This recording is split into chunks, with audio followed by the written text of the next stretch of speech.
Hello students, இன்றைக்கி நம்ம வீடியோவில் 11th NCERT biology cell the unit of life அப்படிங்கிற லெசன் தான் நம்ம பார்க்குறோம். இது ஒரு குயிக் ரிவிஷனாக அதோடைய நோட்ஸ் மட்டும் இன்றைக்கி நம்ம பார்க்க போகிறோம். உங்களுக்கு ஏதாவது டவுட் இருக்குது அப்படின்னா மறக்காமல் கமெண்ட் பாக்ஸில் சொல்லுங்கள். நம்ம அது என்ன அப்படிங்கிறத நம்ம பார்த்துக்கலாம். சரிங்களா? சரி வாங்க. ஓகே, ஸோ ரொம்ப பேசிக்காக தான் இருக்கும் இந்த லெசனை பொறுத்த வரைக்கும். ஸோ செல் அப்படிங்கிறது என்ன? It is a fundamental structural and functional unit of all living organism இல்லைங்களா? ஸோ ரொம்ப சிம்பிள் தான். அப்போ செல் அப்படிங்கிறது structural and functional unit of all living organism, அவ்வளோதான். ஸோ எல்லா உயிரினங்களினுடைய ஸ்ட்ரக்சரல் அண்டு ஃபங்க்ஷனல் யூனிட்டாக இருக்கிறது யார் அப்படின்னா செல்லு தான். இது நமக்கு நல்லாவே தெரிஞ்ச விஷயம். ஸோ அடுத்து ஆண்டன் வான் லியூவன்ஹாக், இவர் யார் அப்படின்னா இவர் தான் வந்து ஃபஸ்ட்டு வந்து லிவ் செல், அதாவது உயிருள்ள ஒரு செல்லை ஃபஸ்ட்டு அப்சர்வ் பண்ணி டிஸ்கிரைப் பண்ணவர் தான் யார் அப்படின்னா ஆண்டன் வான் லியூவன்ஹாக். சரிங்களா? அதுவே இங்கே பாருங்கள் right side. So cork cells discover பண்ணது யார் அப்படின்னு பார்த்தீங்கன்னா ராபர்ட் ஹூக்கு.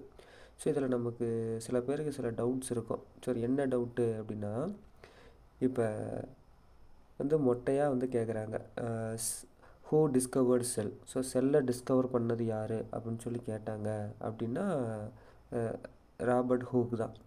ஸோ அவர் வந்து அந்த கார்க்கு செல்ஸ், அதாவது அது ஒரு டெட் செல்லு, ஸோ அதை வந்து அவர் முதல்ல டிஸ்கவர் பண்ணியிருப்பார். சரிங்களா? ஸோ அதுக்கு முதல்ல செல்லை டிஸ்கவர் பண்ணது யார் அப்படின்னு கேட்டால் ராபர்ட் ஹூக்கு. ராபர்ட் ஹூக் கண்டுபிடிச்ச அந்த செல்ஸை டிஸ்கவர் பண்ண செல் அப்படிங்கிறது டெட் செல்.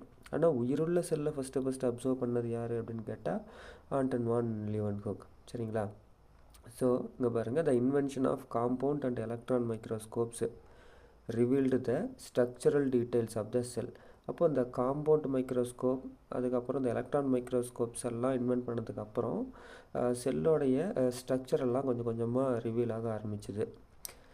ஸோ இது தாங்க இந்த லெசனுடைய ஒரு ஷார்ட்டான இன்ட்ரொடக்ஷன். ரொம்ப சிம்பிள் தான். ஸோ செல் அப்படிங்கிறது structural and functional unit of living things. சரிங்களா? Structural and functional unit of living things, both eukaryotic and prokaryotic organisms அப்படின்னு வச்சுக்கலாம்.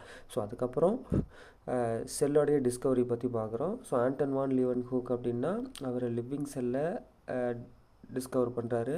அதுவே ராபர்ட் ஹூக் அப்படிங்கிறவர் கார்க் செல், அதாவது டெட் செல்லை டிஸ்கவர் பண்ணுறாரு. அதுக்கப்புறம் இந்த செல் தியரி ரொம்ப முக்கியம். இந்த செல் தியரி பொறுத்த மட்டும் ஸ்க்லீடன் அண்டு ஸ்வான் அப்படின்னு சொல்லி 2 சயின்டிஸ்ட்டு, இவங்க தான் வந்து ஃபஸ்ட்டு செல் தியரி அப்படிங்கிறத கொண்டு வராங்க. ஸோ அதை பற்றின கொஞ்சம் டீட்டெயிலாக நம்ம பார்த்துடலாம். ஸோ இதில் மல்தியாஸ் ஸ்க்லீடன் இவர் என்ன பண்ணுறாரு அப்படின்னா பிளான்ட்ஸை வந்து அப்சர்வ் பண்ணுறாரு. அப்சர்வ் பண்ணி என்ன சொல்கிறாரு, ஸோ பிளான்ட்ஸ் வந்து made up of cells, composed of cells அப்படின்னு சொல்கிறாரு. புரியுதுங்களா? ஸோ ஸ்க்லீடன் அப்படிங்கிறவர் பிளான்ட்ஸ் அப்சர்வ் பண்ணி the plants are made up of cells அப்படிங்கிற ஒரு விஷயத்த வந்து ஃபஸ்ட்டு சொல்கிறார். ஸோ அதுக்கப்புறம் தியோடர் ஸ்வான் அப்படிங்கிறவர்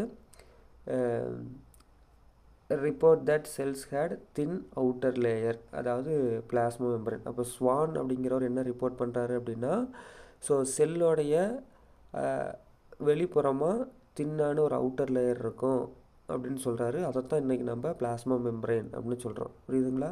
ஸோ ஸ்க்லீடன் அப்படிங்கிறவர் வந்து பாட்டனிஸ்ட்டு, ஸ்வான் அப்படிங்கிறவர் ஒரு ஜுவாலஜிஸ்ட்டு. சரிங்களா? ஸோ ஸ்க்லீடன் என்ன சொல்கிறாரு, plants are composed of cells அப்படின்னு சொல்கிறாரு.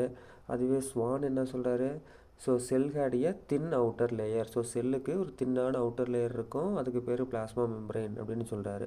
அது மட்டும் இல்லாமல் ஸ்வான் வேறு என்ன சொல்கிறாரு அப்படின்னா, plant cells have cell wall. நல்லா தெளிவாக புரிஞ்சிக்கணும். So plant cells have cell wall. So பிளான்ட்டோடைய செல்ஸில் பிளாஸ்மா மெம்பரேனுக்கு வெளிப்பகுதியில் செல் வால் அப்படின்னு ஒரு ஸ்ட்ரக்சர் இருக்கும் அப்படின்னு சொல்கிறாரு. இப்போ இதில் நமக்கு என்ன டவுட் அப்படின்னா, ஸ்க்லீடன் தான் வந்து பாட்டனிஸ்ட்டு. ஸோ அவர் சொன்னது ஒரே ஒரு ஸ்டேட்மெண்ட் தான் நம்ம கொடுத்துருப்பாங்க என்சிஆர்டியில். So plants are composed of cells அப்படிங்கிறது. ஆனால் இந்த ஜுவாலஜிஸ்டான ஸ்வான் 2 விஷயம் சொல்லியிருப்பார். ஸோ செல்லில் வந்து பிளாஸ்மா மெம்பரேன் இருக்கும் அப்படிங்கிறதையும் சொல்லியிருப்பார். குறிப்பாக பிளான்ட் செல்லில் யூனிக் ஃபீச்சரான செல்வால் இருக்கும் அப்படிங்கிறதையும் சொல்லியிருப்பார். சரிங்களா? ஓகே, அடுத்து ஸ்வான் வேறு என்ன சொல்கிறாரு அப்படின்னா he proposed a hypothesis that animals plants are composed of cells and product of cells. So ஃபைனலாக ஸ்வான் என்ன சொல்கிறாரு அப்படின்னா, ஸோ அனிமல்ஸும் சரி பிளான்ட்ஸும் சரி செல்ஸால் தான் மேடாக இருக்கும் அப்படின்னு சொல்கிறாரு. ஸோ அடுத்து ருடால்ஃப் விர்ச்சோ அப்படிங்கிறவர் வராரு 1855 அவர் என்ன சொல்கிறார் அப்படின்னா, the cells divided and new cells are formed from pre existing cells. இப்போ ருடால்ஃப் விர்ச்சோ அப்படின்னு வந்துட்டாவே அவர் என்ன சொல்கிறாரு, செல்லு டிவைட் ஆகும், அதுக்கப்புறம் நியூ செல்ஸை வந்து ஏற்கனவே இருக்கக்கூடிய செல்லிலிருந்து உருவாக்கும் அப்படின்னு சொல்கிறார். ஸோ அதுதான் வந்து நம்ம ஃபேமஸான அந்த கோட்டான ஆம்னி செல்லுலா ஈ செல்லுலா, ஆம்னி செல்லுலா ஈ செல்லுலா அப்படின்னு வந்துட்டாவே இதை சொன்னவர் யார், ருடால்ஃப் விர்ச்சோ.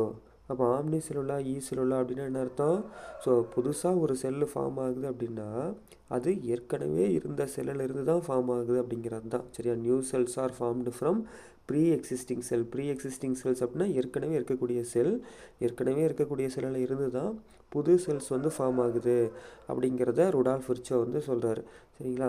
ஸோ மத்தியாஸ் ஸ்க்லீடனும் ஸ்வானும் வந்து ஜஸ்ட் என்ன சொல்கிறாங்க, plant and animals are made up of cells அப்படிங்கிறத சொல்லிடுறாங்க, அவ்வளோதான். ஆனால் நியூ செல்ஸ் எப்படி ஃபார்ம் ஆகுது அப்படிங்கிறத அவங்களுடைய செல் தியரியில் அவங்க சொல்லலை. ஸோ அந்த செல் தியரியில் புதுசாக ஒரு விஷயத்தை ஆட் பண்ணுறவர் தான் யார், ருடால்ஃப் விர்ச்சோ. அவர் என்ன சொல்கிறாரு, ஆம்னி செல்லுலா ஈ செல்லுலான்னு சொல்கிறாரு. அதாவது நியூ செல்ஸ் வந்து ப்ரீ எக்ஸிஸ்டிங் செல், அதாவது ஏற்கனவே இருந்த செல்லிலேருந்து தான் உருவாகுது அப்படிங்கிறத சொல்கிறார். ஸோ இவங்க 3 பேரும் சொன்னதை வச்சு தான் அந்த செல் தியரி அப்படிங்கிறது கிரியேட் ஆகுது. ஸோ அந்த செல் தியரியில் சில இம்பார்ட்டண்டான பாயிண்ட்ஸ் பாருங்கள். All living organisms are composed of cells and product of cell. So எல்லா உயிரினங்களும் எதால் கம்போஸ்டாக இருக்குது, செல்ஸாலையும் செல்லுடைய ப்ராடக்ட்ஸாலையும் தான் மேடாக இருக்குது, அதாவது டிஷ்யூஸு இந்த மாதிரியான ஸ்ட்ரக்சர்ஸால் மேடாக இருக்குது அப்படிங்கிறாங்க. அடுத்து all cells are arise from pre existing cells. அப்போ எல்லா செல்ஸுமே வந்து ஏற்கனவே இருந்த செல்ஸ் டிவைட் ஆகிறதுனால தான் உருவாகுது அப்படிங்கிறத சொன்னாங்க. குறிப்பாக அந்த செகண்ட் பாயிண்ட்டு சொன்னவர் தான் வந்து ருடால்ஃப் விர்ச்சோ. அவர் என்ன கோட் சொல்லியிருந்தார், ஆம்னி செல்லுலா ஈ செல்லுலா அப்படிங்கிற பாயிண்ட்ஸ் வந்து நம்ம பார்த்தோம். ஆம்னி செல்லுலா ஈ செல்லுலா அப்படிங்கிற பாயிண்ட்ஸ் நம்ம பார்த்துருந்தோம். ஓகே. ஸோ அடுத்து ஒரு செல் அப்படின்னு எடுத்துக்கிட்டோம்னா அதில் என்ன இருக்கும், எல்லா செல்லுலேயுமே all cells contain first cytoplasm இருக்கும். சரி, ஒரு செல்லுன்னு எடுத்துக்கிட்டோம்னா உள்ள என்ன இருக்கும்பா, சைட்டோபிளாசம் இருக்கும். அப்போ சைட்டோபிளாசம் அப்படிங்கிறது என்னது, அது ஒரு செமி ஃப்ளூயிடு ஸ்டேட்டில் இருக்கக்கூடிய ஒரு மேட்ரிக்ஸ் சரியா, ஒரு semi fluid content. So where cellular activities and chemical reactions occur. அப்போ இந்த சைட்டோபிளாஸில் தான் செல்லுலார் ஆக்டிவிட்டீஸ் நடக்கும், நிறைய மெட்டபாலிக் ஆக்டிவிட்டி அதாவது கெமிக்கல் ரியாக்ஷன்ஸ் அப்படிங்கிறது நடக்கும். This keep the cell in living state. அப்போது சைட்டோபிளாசம் தான் ஒரு செல்லை வந்து லிவிங் ஸ்டேட், அது உயிருள்ள நிலையில் வந்து வச்சுருக்குது அப்படின்னு சொல்லலாம் சரிங்களா. அடுத்து ரைபோசோம்ஸ். அப்போ ரைபோசோம்ஸ் அப்படிங்கிறது என்ன, நான் மெம்பரைன் பவுண்ட் ஆர்கனல். இது வந்து 1 மார்க் கொஷினு, இது ஆல்ரெடி நீட்டில் வந்து கேட்டிருக்காங்கன்னு நினைக்கிறேன்.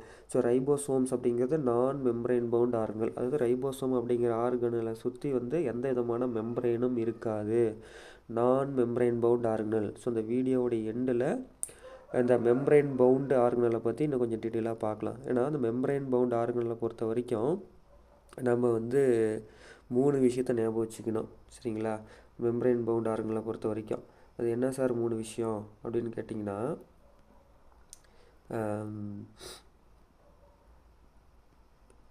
Membrane bound organelle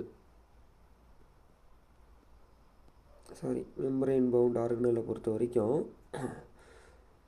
single membrane bound organelle இருக்குது, டபுள் மெம்பரைன் பவுண்ட் ஆர்கனல்ஸ் இருக்குது, மெம்பரைன் லெஸ் ஆர்கனல்ஸ் இருக்குது. புரியுதுங்களா. ஸோ இந்த ஆர்கனல்ஸை பொறுத்த வரைக்கும் நமக்கு வந்து நீட்டில் வந்து இந்த மெம்பரைன் பேஸ் பண்ணி கேட்கலாம். அப்போது சிங்கிள் மெம்பரைன் பவுண்ட் ஆர்கனல்ஸும் இருக்குது, டபுள் மெம்பரைன் பவுண்ட் ஆர்கனல்ஸ் இருக்குது, மெம்பரைன் லெஸ் மெம்பரைன் இல்லாத ஆர்கனல்ஸும் இருக்குது. ஸோ அதை பற்றி நம்ம வீடியோவோட எண்டில் வந்து நம்ம பார்க்கலாம் சரிங்களா. ஓகே. ஸோ இப்போ ரைபோசோம்ஸ் நம்ம பார்த்தோம். அப்போ என்ன சொல்லிட்டோம், நான் மெம்பரைன் பவுண்ட் ஆர்கனல்னு பார்த்துட்டோம். இது எங்கெல்லாம் சார் இருக்கும் அப்படின்னா சைட்டோபிளாஸில் இருக்கும் கரெக்டுங்களா. ஸோ ரைபோசோம் வந்து செல்லோடைய சைட்டோபிளாஸில் இருக்கும். சைட்டோபிளாஸை தவிர வேறு எங்கெல்லாம் இருக்குன்னா குளோரோபிளாஸ்டில் இருக்கும், அது நம்ம நல்லாவே தெரியும். குளோரோபிளாஸ்ட்டு, மைட்டோகாண்ட்ரியா, அதுக்கப்புறம் ரஃப் எண்டோபிளாஸ்மிக் ரெட்டிகுலம். இதெல்லாம் நீட் எக்ஸாமில் எம்சிக்யூவாக கேட்கலாம். சரியா? அப்போ நான் மெம்பரேன் பவுண்ட் ஆர்கனல்ங்கிற ஒரு பாயிண்ட்டு. ஸோ செகண்ட் பாயிண்ட் வந்து இது எங்கெல்லாம் இருக்கும் அப்படின்னா, நார்மலாக செல்லோடைய சைட்டோபிளாஸில் இருக்கும். சைட்டோபிளாஸில் மட்டும்தான் இருக்குமா அப்படின்னு பார்த்தா ஒரு 3 ஆர்கனல்லையும் அது இருக்கும். சரியா? ஒன்று குளோரோபிளாஸ்டில் இருக்கக்கூடிய அந்த ஸ்ட்ரோமாவில் வந்து காணப்படும். மைட்டோகாண்ட்ரியா இருக்கக்கூடிய மேட்ரிக்ஸில் காணப்படும். அதுக்கப்புறம் ரஃப் எண்டோபிளாஸ்மிக் ரெட்டிகுலம். இப்போ அந்த எண்டோபிளாஸ்மிக் ரெட்டிகுலத்துலேயே 2 டைப்பு, ஒன்று ஸ்மூத்து இன்னொன்று ரஃப்பு. அப்போ இந்த ரஃப் எண்டோபிளாஸ்மிக் ரெட்டிகுலத்துக்கும் ஸ்மூத் எண்டோபிளாஸ்மிக் ரெட்டிகுலத்துக்கும் இருக்கக்கூடிய டிஃப்ரென்ஸில் ஒரு முக்கியமான டிஃப்ரென்ஸ் என்னென்னா இந்த ரைபோசோம் ப்ரெசண்ட்டாக இருக்கிறது தான். ஸோ ஒரு எண்டோபிளாஸ்மிக் ரெட்டிகுலம் எடுத்துக்கிறோம், அதில் ரைபோசோம்ஸ் இருந்தால் அது வந்து ரஃப் எண்டோபிளாஸ்மிக் ரெட்டிகுலம்னு சொல்லுவோம். ரைபோசோம்ஸ் ஆப்சென்ட் அப்படின்னா அது நம்ம ஸ்மூத் எண்டோபிளாஸ்மிக் ரெட்டிகுலம் அப்படின்னு சொல்லுவோம். புரியுதுங்களா? நான் திரும்ப திரும்ப சொல்கிறேன், ரிப்பீட் பண்ணுறேன். ஸோ ரைபோசோம்ஸை பற்றி இந்த கேட்குறதுக்கு வாய்ப்புகள் வந்து அதிகம். சரிங்களா? ஓகே. ஸோ அடுத்து ஸ்மாலஸ்ட் செல், நம்ம என்சிஆர்டியை பேஸ் பண்ணினது தான் இந்த லெசனு. ஸோ நீங்கள் என்சிஆர்டியில் இருக்கிறத மட்டும் பார்த்தாவே போதுமானது. ஸோ ஸ்மாலஸ்ட் செல்ஸ் இருக்கிறதுலே ஸ்மாலஸ்ட் செல் எது அப்படின்னா மைக்கோபிளாஸ்மாவை மென்ஷன் பண்ணுறாங்க. எம்சிக்யூவில் கேட்கலாம். மேஜராக அதோடைய இந்த லென்த் வந்து கேட்கலாம், 0.3 மைக்ரோமீட்டர் இன் லென்த்து. ஸோ குறிப்பாக உங்களுக்கு நான் சொல்கிற அட்வைஸ் என்னென்னா, இந்த வேல்யூஸ் எல்லாம் நம்ம எந்த அளவுக்கு ரிப்பீட்டடாக ப்ராக்டிஸ் பண்ணுறோமோ அந்தளவுக்கு ஞாபகம் இருக்கும். ஏன்னா நிறையா வேல்யூஸ் வரும். ஸோ இதெல்லாம் வந்து ஒரு சீட் ஷீட் மாதிரி வந்து எழுதிக்கோங்க. எழுதிட்டு வால்ஸில் வந்து பேஸ்ட் பண்ணிக்கோங்க. ஸோ அடிக்கடி வந்து இதை நம்ம கண்ணில் படுற மாதிரி பார்த்துக்குங்க. சரிங்களா? ஓகே. ஸோ ஸ்மாலஸ்ட் செல் அப்படின்னு கேட்டாங்கன்னா மைக்கோபிளாஸ்மா, அதோடைய லென்த் வந்து 0.3 மைக்ரோமீட்டர். அதுவே லார்ஜஸ்ட் ஐசோலேட்டட் சிங்கிள் செல், அதாவது லார்ஜஸ்ட் சிங்கிள் செல், அவ்வளோதான் அப்படின்னு ஞாபகம் வச்சுக்கோங்க. So egg of ostrich. So ஆஸ்ட்ரிச்சோட எக்கு தான் வந்து லார்ஜஸ்ட் சிங்கிள் செல். ஸோ கொஸ்டினை கரெக்டாக அப்சர்வ் பண்ணி எழுதணும். லார்ஜஸ்ட்டு, அது எந்த பாயிண்டில் பாருங்கள், லாங்கஸ்ட்டு செல், நல்ல நீளமான செல் அப்படின்னு கேட்டாங்கன்னா நம்மளுடைய நரம்பு செல்கள் தான், நர்வ் செல் தான். சரிங்களா? அதே போல் சைஸ் ஆஃப் த பாக்டீரியா வந்து கொடுத்துருக்காங்க 3 to 5 மைக்ரோமீட்டர். அதுக்கப்புறம் ஹியூமன் ஆர்பிசி. இப்போ நம்மளுடைய ஆர்பிசியோடைய ரெட் பிளட் செல்ஸ் அல்லது ரெட் பிளட் கார்பசெல்ஸோடைய டயாமீட்டர் எவ்வளோ அப்படின்னு பார்த்தீங்கன்னா 7.0 மைக்ரோமீட்டர் அப்படிங்கிறத கொடுத்துருக்குறாங்க. ஓகே. அடுத்து நம்ம பார்க்குறது டைப்ஸ் ஆஃப் செல்ஸ் வந்து நம்ம பார்க்குறோம்.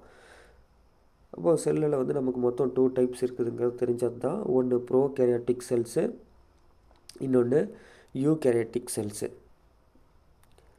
ஸோ லெசனை கண்டினியூ பண்ணுறதுக்கு முன்னாடி எனக்கு இதுதான் நான் யூடியூப்பில் போடக்கூடிய first video.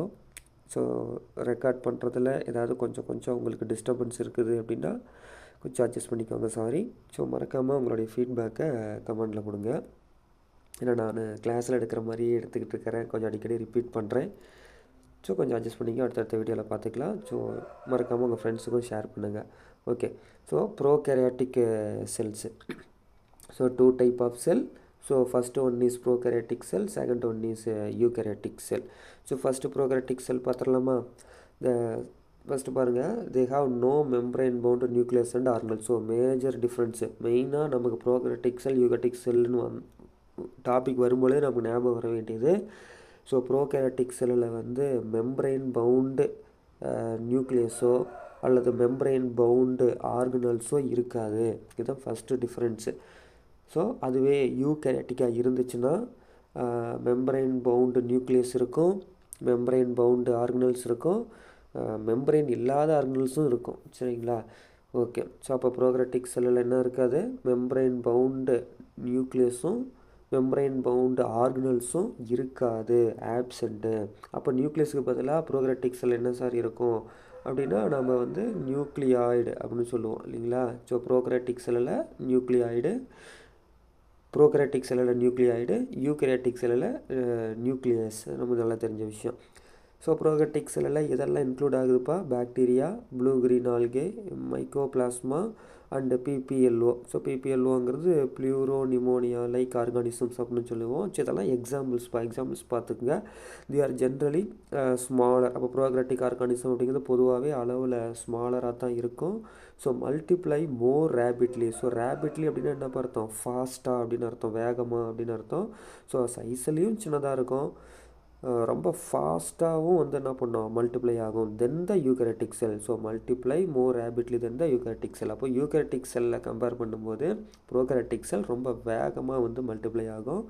They vary in shape and size, அதாவது டிஃப்ரெண்ட் ஷேப் அண்ட் சைஸில் வந்து காணப்படுது. அதே போல் இந்த பாக்டீரியாவை பொறுத்த வரைக்கும் 4 பேசிக் ஷேப்ஸ் வந்து இருக்குது. இதெல்லாம் நம்ம லோவர் கிளாஸ்லேருந்து பார்த்தது தான். So bacillus, coccus, vibrio, spirillum. So bacillus அப்படின்னா என்ன அர்த்தம்? ராட் லைக், அதாவது ஒரு பாக்டீரியா ராடு ஷேப்பில் இருந்துச்சுன்னா அதைத்தான் நம்ம பேசில்லஸ்னு சொல்கிறோம். ஸோ ஷேப்பை பொறுத்து தான் என்ன பண்ணியிருக்கிறோம் நேம் வச்சுருக்கிறோம், தெளிவாக புரிஞ்சிக்கணும். ஸோ ராட் ஷேப்பில் இருந்துச்சுன்னா பேசில்லஸ்ஸு, அதுவே ஸ்பெரிக்கல் ஷேப்பில் இருக்குது அப்படின்னா அதுக்கு பேர் காக்கஸ்ன்னு சொல்கிறோம். கமா ஷேப்பில் இருந்துச்சுன்னா விப்ரியோ அப்படின்னு சொல்கிறோம். அதுவே ஸ்பைரல் ஷேப்பில் இருந்துச்சு அப்படின்னா ஸ்பைரில்லம் அப்படின்னு சொல்கிறோம். அந்த ஃபர்ஸ்ட் லெட்டர் எஸ்ஸுக்கு ஞாபகம் வச்சுக்கலாம், ஸ்பைரில்லம் ஒரே மாதிரி இருக்குல்ல அப்படி ஞாபகம் வச்சுக்கலாம். ஸோ மொத்தமாக வந்து 4 பேசிக் ஷேப்புப்பா: பேசில்லஸ், காக்கஸ், விப்ரியோ, ஸ்பைரில்லம். சரிங்களா? Okay student. ஸோ இந்த இப்போ நம்ம அடுத்து என்ன பார்க்க போகிறோம் அப்படின்னா அந்த செல் ஆர்கனல்ஸ் இன் ப்ரோகரியோட்டிக் செல். ப்ரோகரியோட்டிக் செல்லுக்குள்ளே என்னென்ன ஆர்கனல்ஸ் எல்லாம் இருக்கும், என்னென்ன விஷயங்கள்லாம் இருக்கும் அப்படிங்கிறது தான் அதில் நம்ம பார்க்குறோம். ஸோ ஃபர்ஸ்ட் ஆஃப் ஆல் நம்ம இதில் பார்த்தோன்னா செல் என்வலப் இருக்குது, மீசோசோம் அண்ட் குரோமேட்டோஃபோர்ஸ் இருக்குது, நியூக்ளியாய்ட் இருக்குது, ஃப்ளாஜெல்லா, பில்லை அண்ட் ஃபெம்பிரியே, ரைபோசோம்ஸ், இன்க்ளூஷன் பாடிஸ். இந்த 7 விஷயங்கள் தான் இருக்குது. ஸோ ஃபஸ்ட்டு நம்ம பார்க்குறது செல் என்வலப். ஸோ இது வந்து கெமிக்கலி காம்ப்ளெக்ஸ் ப்ரொடெக்டிவ் கவரிங். சரியா? ஸோ இதோடைய கெமிக்கலாக வந்து ரொம்ப சிக்கலான அமைப்பு கொண்டது தான் இந்த செல் என்வலப்பு. இது ஆக்சுவலாக வந்து இந்த செல் என்வலப்போடைய ஃபங்க்ஷன் என்ன? It gives protection. சரியா? இது வந்து ஒரு ப்ரொடெக்டிவ் கவரிங். அவ்வளோதான் நீங்கள் ஞாபகம் வச்சுக்க வேண்டியது என்னது? It is a protective covering. So made up of 3 tightly bound layer. அப்போது இந்த செல் என்வலப் அப்படிங்கிறது 3 லேயர்ஸால் உருவாக்கப்பட்டது. 3 லேயர் சேர்ந்தது தான் இந்த என்வலப். அப்போ என்னென்ன சார் 3 லேயர் அப்படின்னா glycocalyx, cell wall, plasma membrane. So இந்த 3 பேரும் சேர்ந்தது தான் நம்ம செல் என்வலப்னு சொல்கிறோம். ஈஸி தானுங்களே? So glycocalyx, cell wall, plasma membrane. So இந்த 3 பேரும் சேர்ந்து தான் செல் என்வலப் அப்படிங்கிற ஒரு விஷயத்தை வந்து உருவாக்குறாங்க. அப்போ கிளைகோகேலிக்ஸ் அப்படின்னா என்ன அப்படின்னு பார்த்தீங்கன்னா, கிளைகோகேலிக்ஸ் அப்படிங்கிறது அவுட்டர் லேயர். எப்பயுமே ஒரு ஆர்டராக ஞாபகம் வச்சுக்கோங்க, மறந்துட்டால் நம்மளால் ஈஸியாக ரிமைண்ட் பண்ணிக்க முடியும். அப்போ இந்த செல் என்வலப்பில் எது அவுட்டர் லேயர் அப்படின்னு கேட்டாங்கன்னா அது ஃபஸ்ட் இருக்கிறது தானே. அப்போ அது வந்து கிளைகோகேலிக்ஸ். ஸோ மிடில் தான் செல்வால் வருது, செல்வாலுக்கு அடுத்தது தான் பிளாஸ்மா மெம்பரேன் வருது. ஏன்னா நமக்கு பிக்சர் நமக்கு நல்லா தெளிவாகவே தெரியும். ஓகே. ஸோ அப்போ கிளைகோகேலிக்ஸ் அப்படிங்கிறது என்ன அப்படின்னா அது ஒரு அவுட்டர் லேயர்ப்பா. இது எதால் கம்போஸ்டாக இருக்குது? Its composition and thickness vary in different bacteria. அப்போது இதோடைய காம்போசிஷனும் இதோடைய அந்த திக்னஸும் வந்து பாக்டீரியாவுக்கு பாக்டீரியா வந்து வேரி ஆகுது. எல்லா பாக்டீரியாலேயும் அந்த கெமிக்கல் காம்போசிஷன் ஒரே மாதிரி இருக்கிறது கிடையாது. எல்லா பாக்டீரியாலேயும் திக்னஸ் ஒரே மாதிரி இருக்கிறது கிடையாது. சரிங்களா? So it maybe a slime layer. இது மேபி வந்து சில பாக்டீரியாவில் வந்து ஸ்லைம் லேயராக இருக்கலாம். அதாவது அந்த ஷீத் அப்படின்னா உரை, அது வந்து ரொம்ப லூஸ் ஷீத்தாக வந்து இருக்கலாம். அப்படி இல்லைன்னா கேப்சியூலாக இருக்கலாம். கேப்சியூல் அப்படின்னாவே ரொம்ப திக் அண்ட் டஃப்பாக இருக்கும். சரிங்களா? ஸோ அப்போது இந்த என்வலப் வந்து 3 விதமான லேயர்ஸால் மேடாக இருக்கும். The first one is glycocalyx, second one is cell wall, and the third one is plasma membrane. சரிங்களா? தமிழ் மீடியம் ஸ்டூடெண்ட்ஸுக்கும் இது புரிகிற வகையில் இருக்குன்னு நம்புகிறேன். பார்க்கலாம். So it maybe slime layer. ஒன்று ஸ்லைம் லேயராக இருக்கலாம், அதாவது லூஸ் ஷீத்து. சரிங்களா? லூஸான உரையால் சூழப்பட்டு இருக்கலாம், அல்லது தளர்வானன்னு சொல்லுவாங்க. தமிழ் மீடியம் ஸ்டூடெண்ட்ஸ்க்காக சொல்கிறோம். நம்ம தளர்வான உடையதாக இருக்கலாம் சில பாக்டீரியாக்கள். ஸ்லைம் லேயர்ஸ் அப்படின்னு சொல்கிறோம் அனதர் நேம். அப்படி இல்லைன்னா கேப்சியூலாக இருக்கலாம், அதாவது ரொம்ப திக்காகவும் ரொம்ப டஃப்பாகவும் இருக்கும். ஓகே. ஸோ அடுத்து நம்ம பார்க்குறது செல்வால். ஸோ செல்வால் அப்படிங்கிறது என்னப்பா? Middle layer. நம்ம ஏற்கனவே சொல்லிட்டோம் கிளைகோகேலிக்ஸ் அப்படிங்கிறது அவுட்டர் லேயர், அதுவே செல்வால் அப்படிங்கிறது மிடில் லேயர்ப்பா. Seen in all prokaryotes. எல்லா ப்ரோகேரியட்ஸ்லையும் என்ன இருக்கும்பா? செல்வால் அப்படிங்கிறது இருக்கும். It gives a shape to cell. So அப்போ இதோடைய ஃபங்க்ஷன் என்ன சார்? செல்வாலோடைய ஃபங்க்ஷன் என்னென்னா, ஃபஸ்ட்டு ஒரு செல்லுக்கு தேவையான வடிவத்தை கொடுக்குது, ஷேப்பை வந்து கொடுக்குது. அவ்வளோதான் நம்ம ஞாபகம் வச்சுக்கணும். செல்வால்னா மிடில் லேயர், எல்லா ப்ரோகேரியட்லையும் இருக்கும். மூணாவது, ஒரு செல்லோடைய ஷேப்புக்கு காரணம் யாருன்னா அந்த செல்வால் தான்.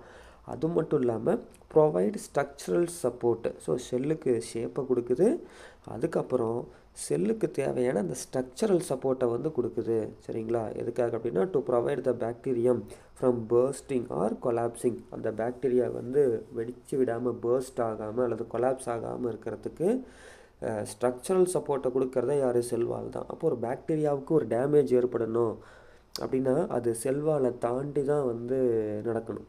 சரிங்களா? ஏன்னா செல்வால் தான் எல்லா ப்ரொடெக்ஷனையும் அதுக்கு கொடுக்குது. ஸோ ஃபங்க்ஷன் ஆஃப் செல்வால் அப்படின்னு கேட்டாங்கன்னா செல்லுக்கு தேவையான வடிவம் ஷேப்பை கொடுக்குது, ஸ்ட்ரக்சரல் சப்போர்ட்டை வந்து கொடுக்குதுன்னு வச்சுக்கலாம். சரிங்களா? ஸோ ஃபைனலாக இது மூலமாக செல்லை வந்து பர்ஸ்ட் ஆகிறதுலேருந்து அது காப்பாற்றுது. ஸோ அடுத்து பிளாஸ்மா மெம்பரேன். ஸோ இது வந்து இன்னர் லேயர். நம்ம திரும்ப சொல்கிறோம். ஸோ செல் என்வலப்பை வந்து 3 லேயராக பிரிக்கலாம். Outer layer, middle layer, inner layer. Outer layer அப்படிங்கிறது என்னப்பா? கிளைக்கோகேலிக்ஸு. மிடில் லேயர் அப்படிங்கிறது செல்வால், இன்னர் லேயர் அப்படிங்கிறது பிளாஸ்மா மெம்பரேன். சரிங்களா? நான் ரிப்பீட் பண்ணும்போது நீங்கள் அப்படியே கொஞ்சம் கண்ணை மூடி சொன்னதெல்லாம் அப்படியே ரிவைஸ் ஆகுதா ரீகால் ஆகுதான்னு பார்த்துக்குங்க. ஓகேம்மா. ஸோ பிளாஸ்மா மெம்பரேன் அப்படிங்கிறது என்னப்பா? இன்னர் லேயர்னு பார்த்துட்டோம். இது வந்து ஒரு செமி பெர்மியபிள் மெம்பரேன். மறக்கவே கூடாது. பிளாஸ்மா மெம்பரேன்னு வந்துட்டால் செமி பெர்மியபிள் மெம்பரேன். சரிங்களா? ஸோ இதோடைய நேச்சர் அதுதான்.